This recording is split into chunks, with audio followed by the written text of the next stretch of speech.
Sir आज कौन कौन से स्टॉक्स पे नजर? दो स्टॉक है, एक कैश और एक फ्यूचर्स। एक तो है डेल्टा कॉप का फ्यूचर खरीदने की राय। कल बाजार बंद होते थे, लास्ट में 329 330 पे खबर आई थी जो कुछ हद तक अननोटिस गई होगी थोड़ा, लेकिन मुझे लगता है कि ये अच्छी खबर है डेल्टा के लिए। पहले तो लेवल्स नोट कर लें, 140 के स्टॉप लॉस से खरीदना है, 147 150 155 तीन टारगेट के लिए। ठीक है। कल कोलकाता हाई कोर्ट से इन्हें एक रिलीफ मिला है। 6000 करोड़ की जो जीएसटी डिमांड थी, उस डिमांड पे कोलकाता हाई कोर्ट ने इनको 8 हफ्ते का समय भी दिया और कहा कि अभी इनसे कोई पैसा वसूल नहीं किया जाए।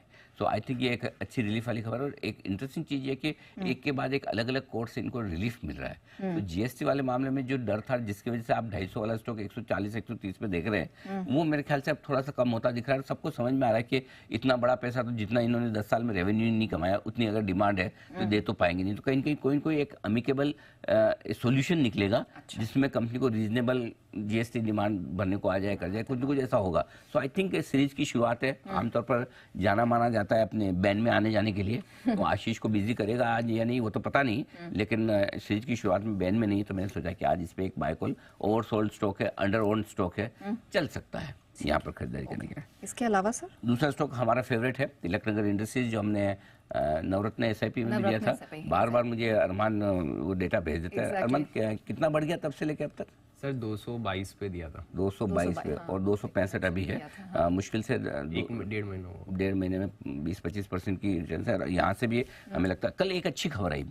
ये मैं पहले भी बोला था कि एक क्लासिकल टर्न अराउंड केस है कि किस तरह से डेट रिस्ट्रक्चरिंग अगर अच्छी कंपनी के अच्छे मैनेजमेंट के तो किस तरह से कंपनी टर्न अराउंड हो सकती है, उसका ये क्लासिकल केस है।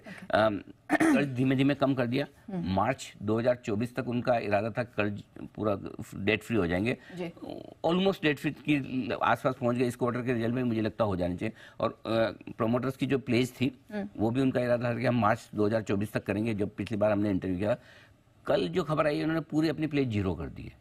सो अब कई बार क्या होता है, कई सारे फंड्स क्या होता है, अगर प्रोमोटर की प्लेज है तो वो फंड खरीदेंगे नहीं, कितनी अच्छी कंपनी हो, एज ए रूल वो नहीं खरीदता है। सो अब काफी फंड्स के लिए बाइंग के लिए रास्ता खुल जाता है।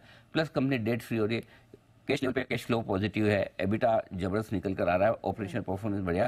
सो आई थिंक मेरे ख्याल से ये स्टॉक है ना 500 रुपए वाला स्टॉक है इवेंचुअली। अब समय कितना लगाता है मुझे नहीं पता, 1 साल में होता है, 2 साल में होता है, 3 साल में। 3 साल में भी अगर डबल हो तो क्या बुरा है। रखना है अपने पास, 100% रखना है। हमने तो 350-400 रुपए तक के लेवल के लिए, तो अब मुझे याद नहीं लेवल क्या दिए थे, लेकिन मेरे ख्याल से ये 2 से 3 साल में डबल होने की ताकत रखता है। तो इस हिसाब से आज, लेकिन चूंकि आज की खबर है तो आज के हिसाब से 250 का स्टॉक लॉस। अच्छा, थोड़ा सा स्टॉक लॉस दूर का दिया मैंने, 15 रुपए नीचे। उसकी वजह यह कि अगर गलती से 8-10 रुपए नीचे मिले किसी भी वजह से दिन के दौरान, तो वहां पे आपके लिए खरीदने का मौका मिलेगा। 250 आपके लिए स्ट्रॉन्ग बेस हो गया इस स्टॉक का। 272 278 285 तीन टारगेट के लिए तिलक नगर में करनी है खरीद।